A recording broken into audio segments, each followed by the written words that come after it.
Hi, good afternoon, everyone, and welcome. My name is Dorothy McQuistion, and I'm one of several Puget Sound Book Artist members helping to coordinate our programs. We are so grateful to our members who volunteered to share their art practice with us. And Jan was one of the first to step up and offer to give a virtual studio tour. I'd like to give a little background on Jan Dove. Jan trained at the School of the Art Institute of Chicago, where she earned her MFA in printmaking.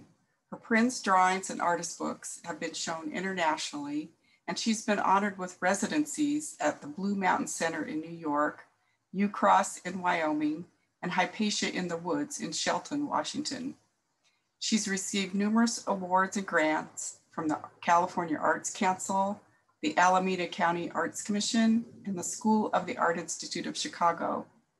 Jan now lives in Port Angeles, Washington, and serves on the board of directors of the Port Angeles School of Fine Arts, the Port Angeles Fine Arts Center, where she organized a show of artist books in 2018.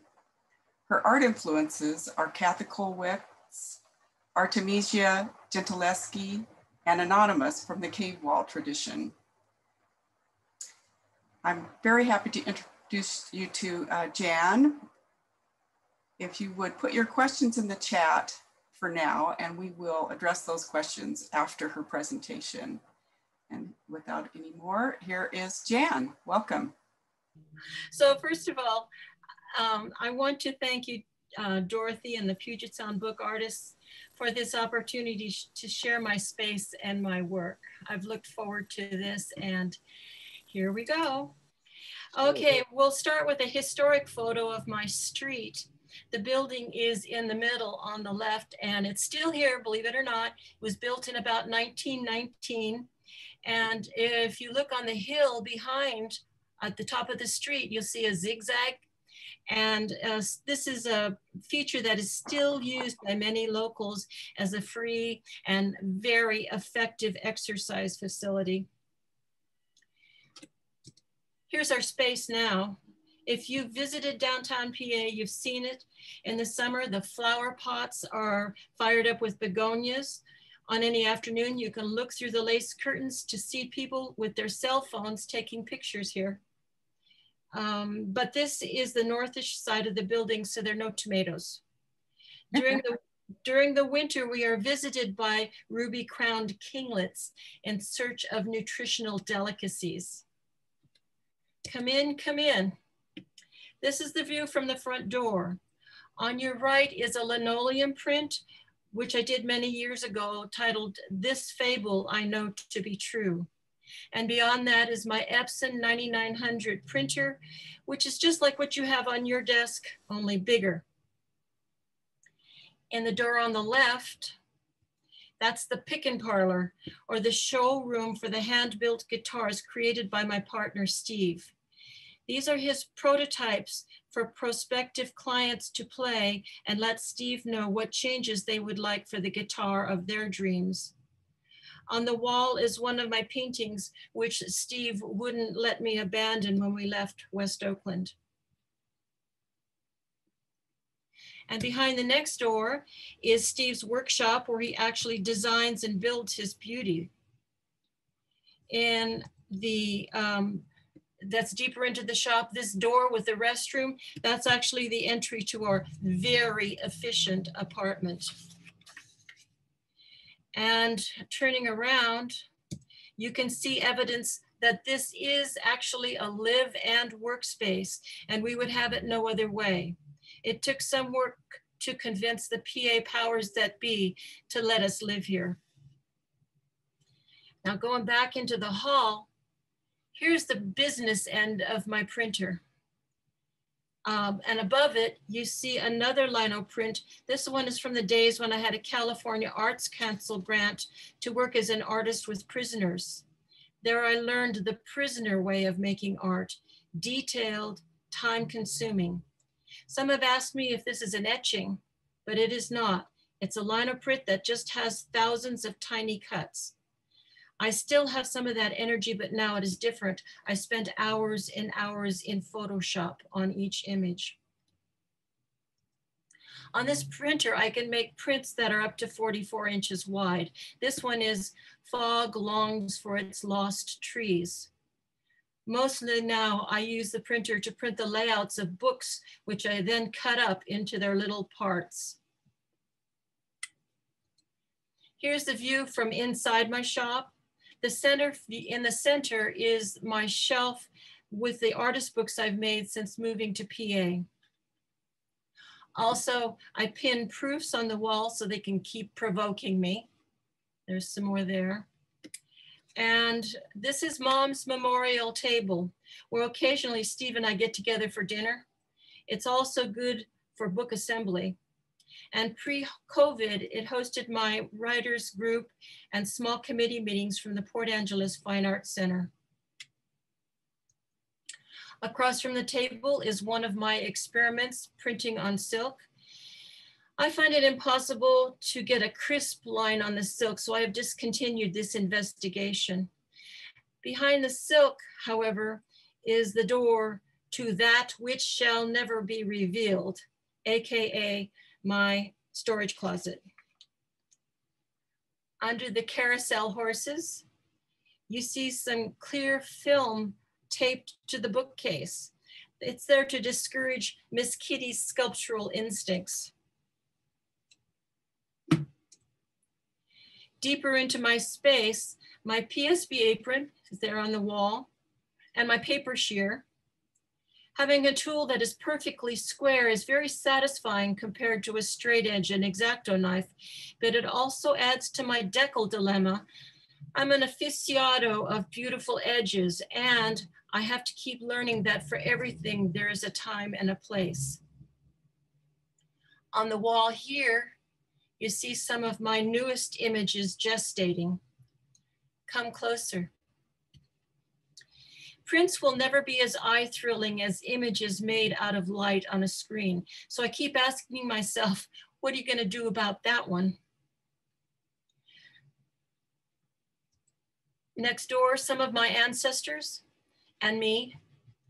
When I received this image of my maternal grandmother, I was learning Photoshop and I practiced knitting. It was torn in half and I was just learning Photoshop, so I practiced knitting it back together. Partway through working on the face, I was startled to find my own eyes looking back at me. Here's my tower of infamy. It's cleaned up for your edification.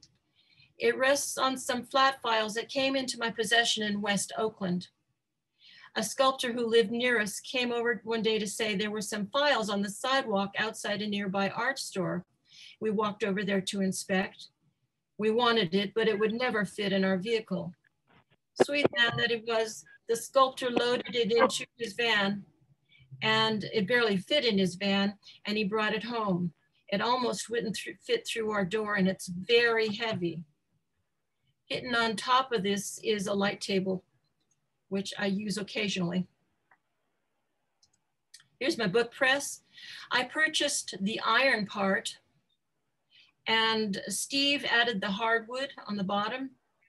It works great, makes me feel powerful. Next to that is my prized etching press on which I made the linoleum prints. There's not a whole lot of room here between the two presses, but never fear, we're used to being modular. Both tables are on wheels. I'm going to go here behind the etching press. Bob Sennhauser, one of my teachers at the Art Institute, was a dispenser of encouragement, a mentor, and a friend to me. Sometime last year, he sent a box of his old teaching handouts, magazine articles he thought I might be interested in, and more. And on top of the pile was this admonition from his classroom, the 10 Commandments of Printmaking. I'll not read all of them, but here are a few. 1, thou shalt strive to honor the legacy of printmaking. 5, thou shalt not soil the etching blankets. 10, thou shalt genuflect in front of thine impressions. In the next corner, a lesser tower of infamy, also cleaned up for your edification. Here's that artist bookshelf. Again, a closer look. And even closer, this rock is made out of handmade paper from a past book installation. The rug is from my art school days when I had a summer internship at Maury Bynum's place of business in Chicago. He was a famous rugaholic. My job was to repair 16th century carpets. Maury could not pay me at the end of the summer. The $900 he owed me would have been gone a long time ago, but here, if I can stay ahead of the moths, is something to treasure. I'll take the two latest books, one of these and this one, over to Mom's table, which is now, presto changeo, my lighting studio. The lights are LED and they are wonderful in that, one, they function beautifully, and two, they don't get hot. The camera's not in the tripod because it's in my hands. This book is about line. It's called Between the Paradigm Birds. It's about drawing and line as a record of the search for form. Writing is a line drawing that yields verbal information, which is its own philosophical kettle of worms. In this book, the scribbles write out the whole content of the book in several layers. They cover the central length of the book and tie the book together visually. Some say, get to the heart of the matter, but I think there are other ways. Here's an overview of the book. The images came first, but I was stuck and I couldn't get beyond them.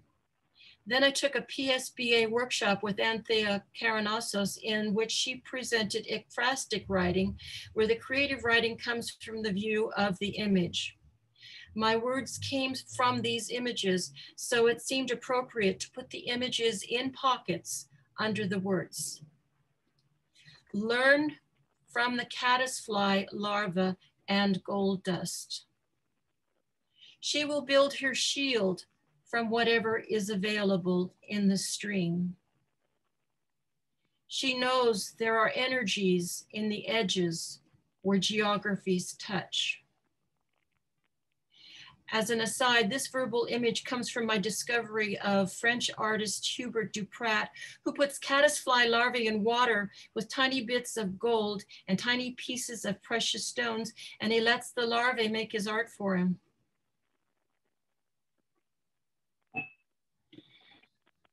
But line is infinite. The pencil is meager. I am the line. I am the pencil. Dear teacher, come back. Your Rocinante has been tasked beyond capacity.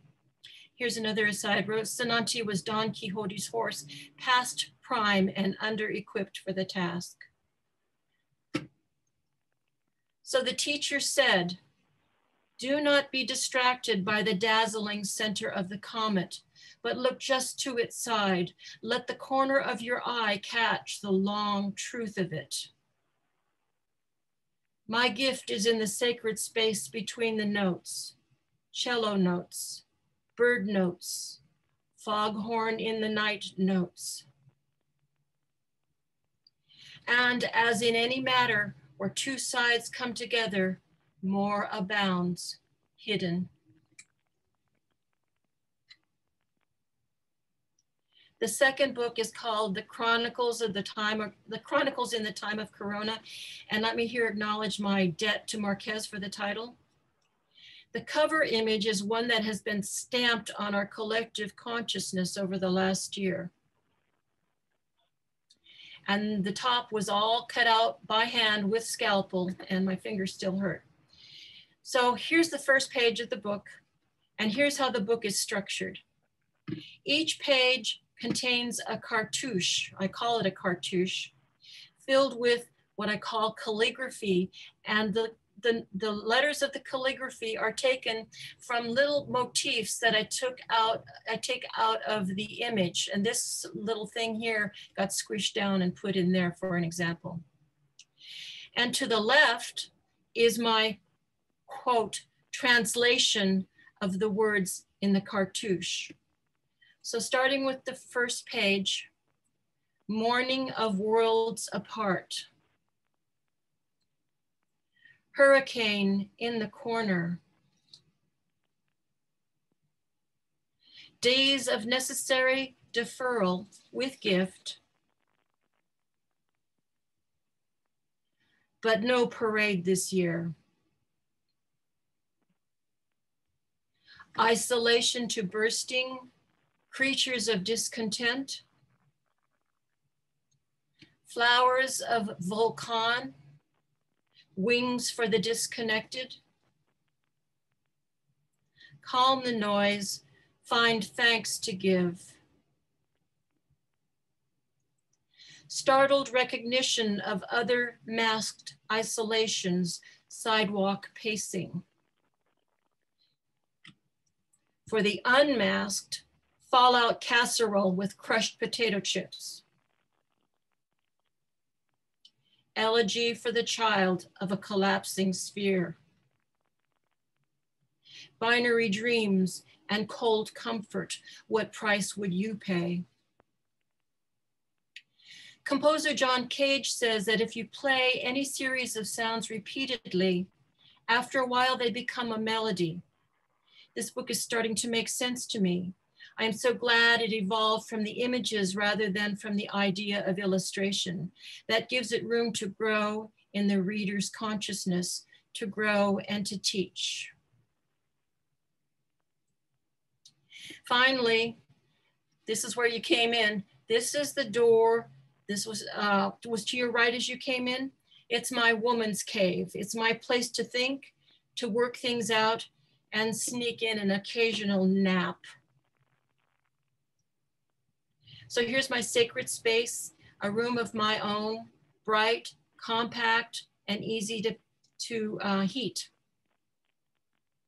Meet my office mate, Miss Kitty, with some of her handiwork. She speaks only very occasionally. On the wall, there's one of my first line of cut prints, State of Grace, so I don't forget the places where I've stopped along the way. And here is a photograph of my teacher, Bob Sennhauser, looking over my shoulder. Finally, here's my second brain, my drawing tablet, my stylus, and a prod from my current project. And taped to the computer is a poem by Billy Collins titled Greece, where the family visits ruins by the sea. In the last stanza he writes, "Is not poetry a megaphone held up to the whispering lips of death?" I wrote, before capping my pen and charging into the waves with a shout. With such teachers as these, how could one ever give up? Now I'll switch gears and show you briefly how in Photoshop I make the images you saw in my books. No quiz at the end, so relax and let it waft over you.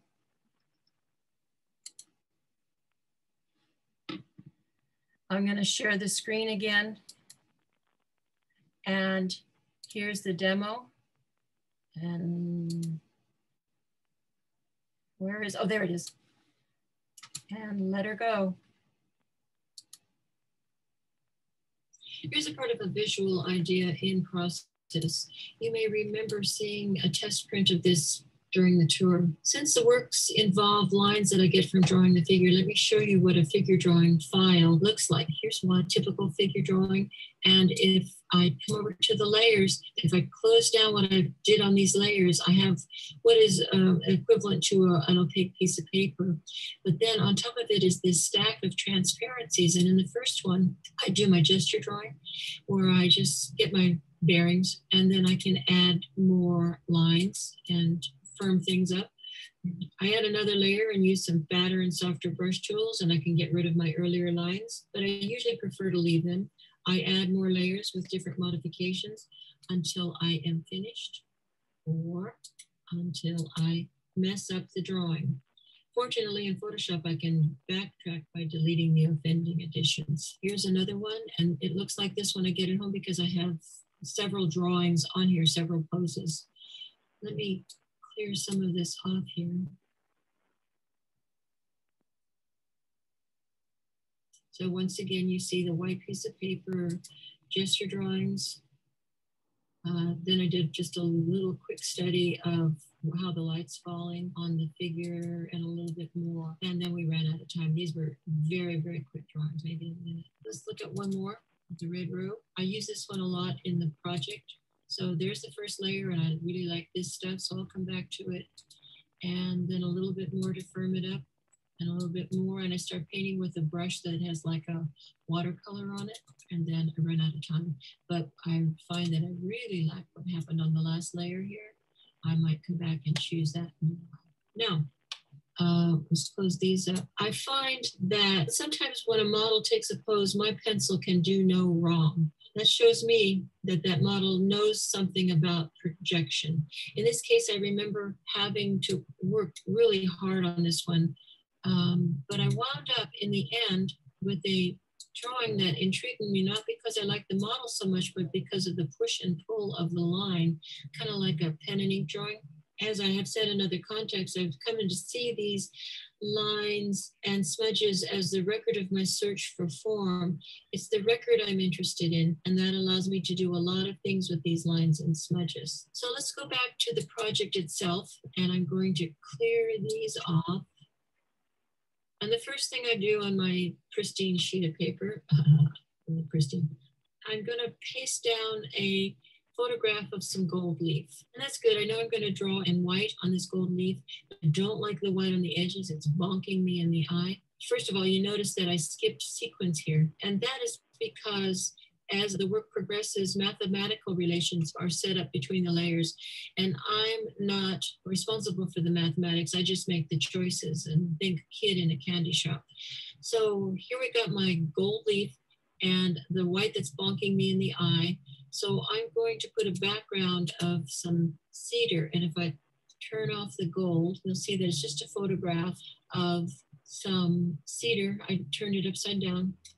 And now the edges are much more tolerable for me. Now I'm going to show you a trick that I like. I'm not going to use it in this project, but it's so much fun that we have to just deal with the ooh and ah factor. I'm going to choose the relationships that the computer will set up between the gold and the cedar up here in what we call the layer modes. Voila, voila, voila. And I just enjoy these things, and some of them are really nice, and I think, oh, I want to do something with that. But what I know is that my lines would be subsumed in this. There's just not enough room for my lines. This is beautiful. I also have to think, when you make something in Photoshop, you do not want to make something that screams Photoshop. It has to be inevitable and clear and acceptable just for itself. So let's go back to normal. I'm going to go back to the red row. I'll go back to that first layer in red row. I use my selection tool and I'm going to select this much. Now remember, the white is transparent. I'm only collecting the black lines. And so copy, and then I go to the project and I'm going to paste down the copy that I just did, but it's going to be turned on its side. It's going to be enlarged. And also when I selected it, it was black, but now it's kind of white. And that's because if I get on the correct layer, I can show you, I did a layer mode called divide. If I had left it at normal, it would have looked like that. And that wouldn't work for me. So we left it at divide. And now that's good, but I need to do it again. So I'm going to turn it the other way. And then I get this gesture in here that I like. I like seeing the repetition. I don't like seeing this too much. So I'm going to take a brush, and this is what we call making a layer mask. Whatever I paint white will be revealed, whatever I paint black will be concealed, whatever I paint gray will be in between. So I chose a gray.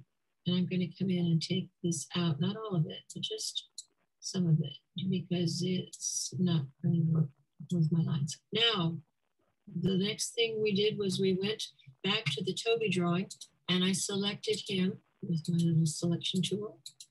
And take just the black lines, please. Thank you very much. And copy, and then go back to my project. And this time, I'll put him on here, but remember he has a face, and that might be a problem. So let's paste him on there. And there he is, but he came out with no face, and that's good. But how did I do that? Again, making a layer mask. Let me show you how it looks. I painted out the face with black. There were a couple of other offending little things in there that I got rid of at the same time. Now I'm starting to see some verticals and some horizontals. This is reminding me a little bit of a candle, of a flame somehow. So I start thinking of the idea of flame and seeing where that takes me. Now there was another set of gestures to balance these sides. When I put it in first, it wasn't strong enough, so I made a duplicate of it, and that strengthens it up. And I'll come back to that, because when you have something in 2 layers, you can keep one layer crisp and sharp the way you meant it to be, and then the other layer you can smush around and you have a nice combination to make a nice line. I'm starting to think of that flame. Let's go back to the red row and remember that layer that I liked. So I'm going to select that much.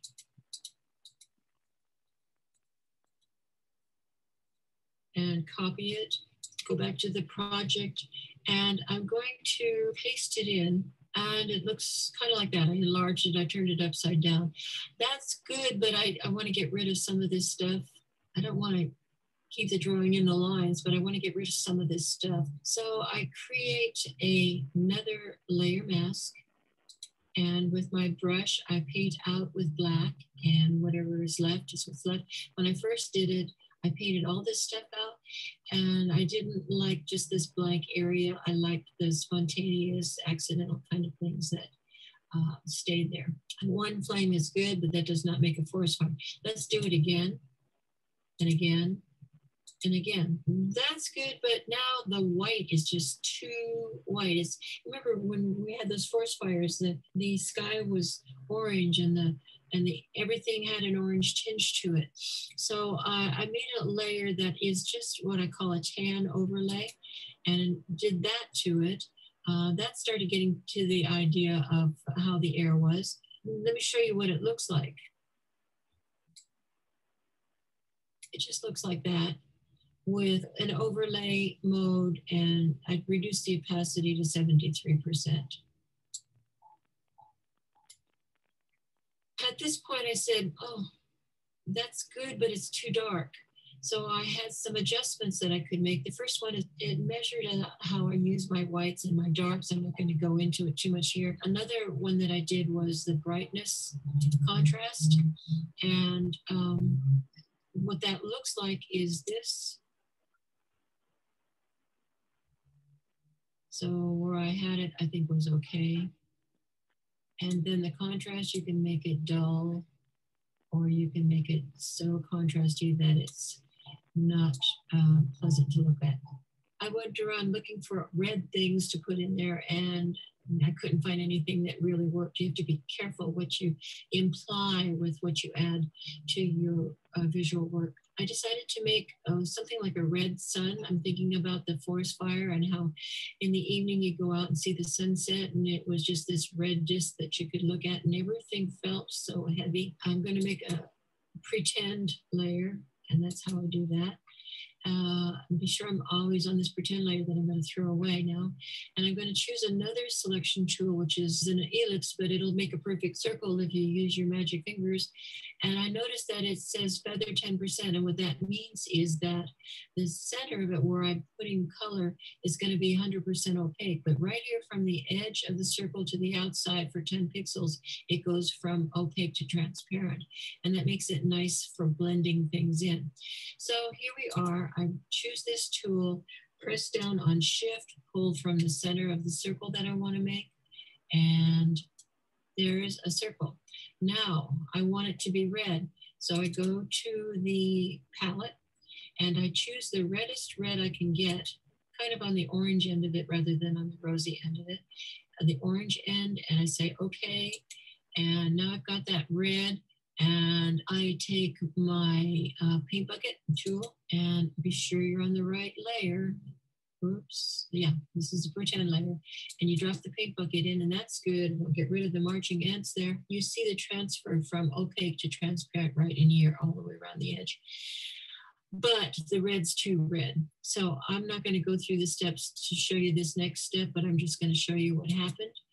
I recreate the sun, there it is, and I put on it again a layer mode of color dodge and a 73%, and that way the texture from behind comes up and it fills that sun space. And I think that's good, but needs a little bit more. So I make another circle, which again, I'm not going to go through all the steps, but I put a blur on it and I make it transparent and I do that. And if I can move it now, you see that it looks like so. But because they're two separate layers, these two circles, I can put this one over the other, and if I don't keep them concentric, it kind of looks like the sun is leaking. And that is exactly right for this image for me. Now, one more thing I'm noticing down here, and these squiggles, they're not adding up to what should be here. So I have a favorite in the world brush. It's called the mixer brush, and it'll do so much you can't believe. Now, remember those two layers? I put one on top of the other to intensify it, like so. Well, I'm going to choose one of those layers, and I'm going to smush it around a little bit with this brush. First thing I say, tell it how much paint is in the brush and how long that paint lasts, and a couple of other things. And then I clean the paint out of the brush, and I start measuring off these lines. Oh, I noticed that there was an implication of hill and valley here. So I'm emphasizing the lines to emphasize that hill and valley thing. And I can do it on the yellow lines also, but right now I'm just working on the white. And now the white lines are starting to measure up to the white lines over here, the little gesture lines. So this is how we go until we say, I'm finished, it's complete, or we say, I give up.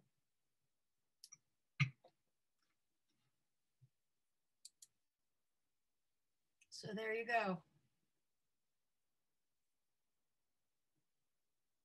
Can't hear you. Ava. Thank you. Yeah, that was amazing. All right, if you would, everyone stay muted except for Jan and I. I'm going to go through the chat. Okay, Jan, Becky asks, she admires your use of Photoshop tools. Can you suggest methods for learning more on your own? A book, tutorials on your YouTube, or just practice? You know, I started out teaching myself. And when you do that, you learn it, but you only learn what you need to know for what you want to do. And there is such a world in Photoshop that I really recommend that you either get some classes online, or especially that you go to your local community college where I used to teach Photoshop. But you can learn so much so fast if you just have someone take you through the steps, and it will increase your vocabulary so much as a Photoshop user.